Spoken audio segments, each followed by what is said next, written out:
Hi everybody, welcome back to my channel, Melt with Nat and Jack. This is the finale for my cooking series for the week.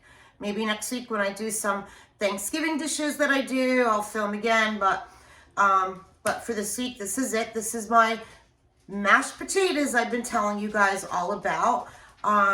So again, we're going to just like go through everything. It's very, very easy. So I normally get the YUKON gold potatoes, but my store was out of them. The only size they had it was like 10-pound bags, and I didn't need a 10-pound bag of potatoes.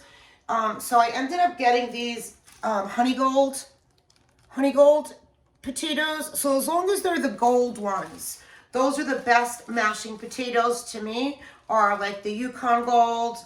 I'm doing these, the honey gold. I grabbed it up. I did 2 bags. And this one is the same thing, honey gold potatoes, both by a company called Tasteful.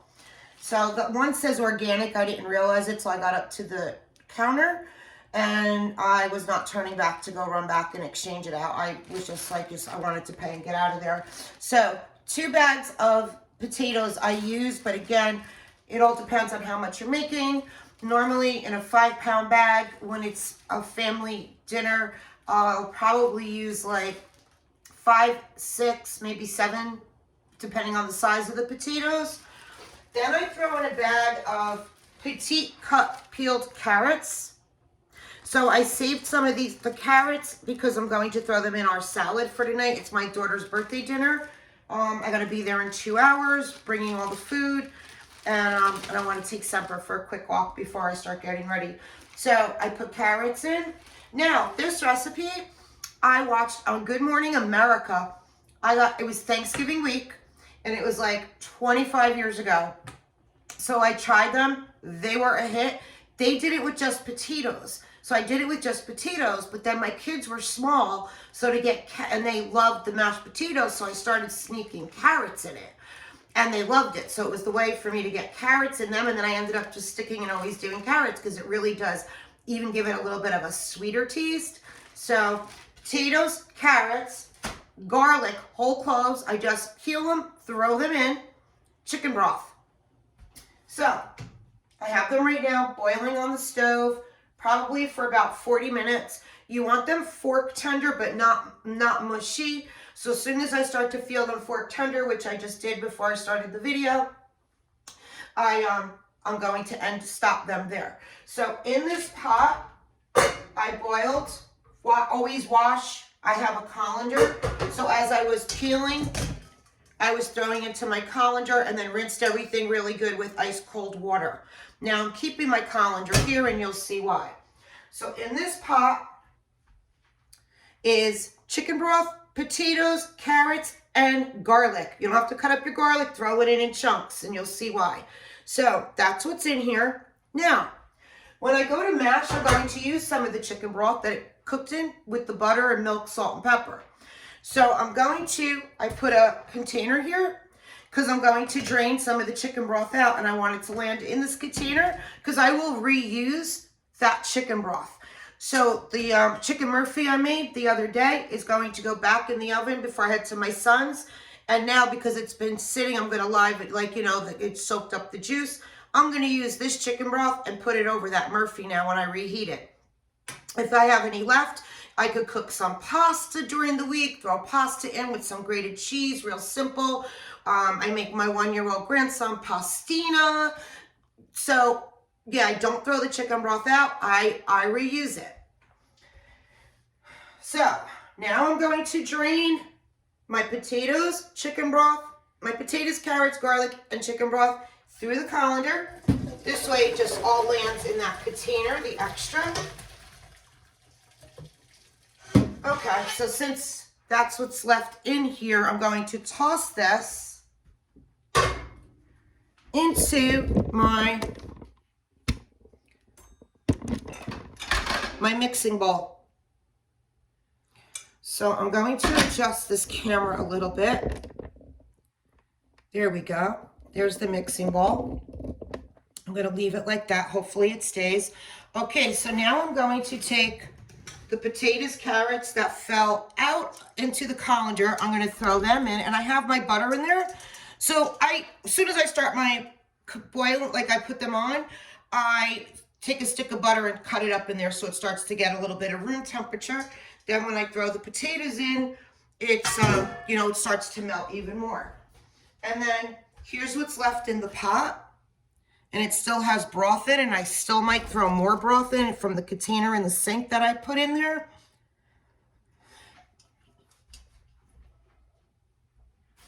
Get a spoon. Get them all in there. Okay, got them all in. Okay, so now I have them in my mixer, right? And I toss the butter around. Now it's going to all melt in there because it's all hot.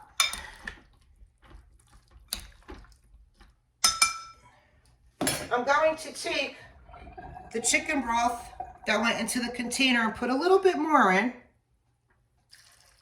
Just a little bit more.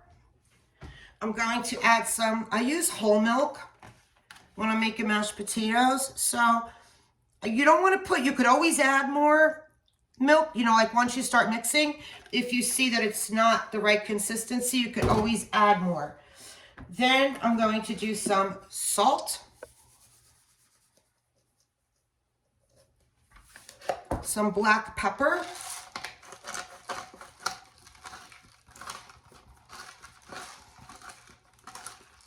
it might look like I'm putting a lot in, but it's not a lot is going in, because when you turn this thing, not a lot comes out. Okay. Then I'm going to cream it. Okay, so then I'm going to cream that. Once it's creamed, I'm bringing you back up to me. Once that's all mixed and creamy, I am putting it into this dish, glass dish, but you could use any glass, any dish. You could use a pie plate, depending on how many you're making. This is perfect, I think, for that amount. I put it in creamy into here. I preheat my oven to 350. And once I cream these, I put them in here and I sprinkle paprika on top and I bake them. Period. That's it. Now when I mix these, I'm going to taste a little. Does it need a little more butter? Does it need a little more salt? Should I add a little more milk or more chicken broth? It's all on how you like things. But that's basically... This is not big. This is how I do it. No measurements. It's all by eye for this. So that's my famous mashed potatoes and carrots. Everybody loves these. I make it all the time. Everybody asks me to, they come here, I show them how I make it. It's just, there's no better mashed potatoes than this. Like, I can't even eat any other mashed potatoes. I'm not giving myself kudos, but they're really good, guys. Try boiling your potatoes. If you don't want carrots, you don't have to put carrots. You just boil potatoes. Try doing it in the chicken broth with garlic or not garlic. It's up to you. I don't use a lot of garlic. I probably put like 4 cloves of garlic in. Again, you don't have to cut it up. I just peel it and throw it into the water because I'm going to mash it now. So my cover photo will be this out of the oven when you see it's going to be, once this is fully 100% done. So that's my cover photo for this. While these were boiling, I made the cheesecake as the birthday cake for my daughter, and I started to go through my head, I don't know if my granddaughter is going to like cheesecake, if she's going to eat it. Some days she'll eat broccoli, some days she's like, ew. Some days she'll eat certain things, but so I don't know, the cheesecake tonight, she's going to eat it or not. So I had Betty Crocker's cookie cups, peanut butter fudge, and while those were boiling, I made these. I've never made these before. I always buy like cookie stuff for her and I to bake together all the time. So I baked those. I got the lid, and they're in muffin pans. And then I'm going to bring this with the cheesecake, the chicken Murphy, the mashed potatoes, and I'm doing a big salad. I'm going to take those carrots. I have lettuce. I have sliced black olives, the chickpeas I had left from yesterday's salad, cucumber, red onion, and I'm going to do the tarragon dressing again like I did in the salad I did yesterday at my daughter's. And a loaf of Italian bread. So I have a loaf of Italian bread I'm going to pick up at my deli that's down the street. They're holding it for me. A nice loaf of Italian semolina bread. And that's it, guys. So I hope you enjoyed my first series of cooking for Jacqueline's birthday. And then next week I'll do some turkey Thanksgiving dishes. We're going to actually discuss tonight who's making what. But I do stuffed bacon. That's always my job. I stuff bacon with apples, onions, potato bread, it's a whole thing that I do. So I do stuffed bacon. I'm doing the mashed sweet potatoes with marshmallows and the turkey. My daughter's doing the ham in the crock pot, which I'll tell you guys that recipe. It's so easy. You get the spiral ham from Costco and it's just like light brown sugar. So when next week, I'll tell you guys that, but my daughter's going to cook that in the crock pot. It's so easy and it's so good. My daughter-in-law does the stuffing from scratch. She goes to the butcher, gets the sausage fresh and all that. So we're all going to talk tonight and write down who's responsible for what. All right. I love you guys. God bless. I got to do my empties. I got to do my Teddy Bees haul, but that's not going to be today. So maybe tomorrow or Thursday. All right. Love you guys. Bye.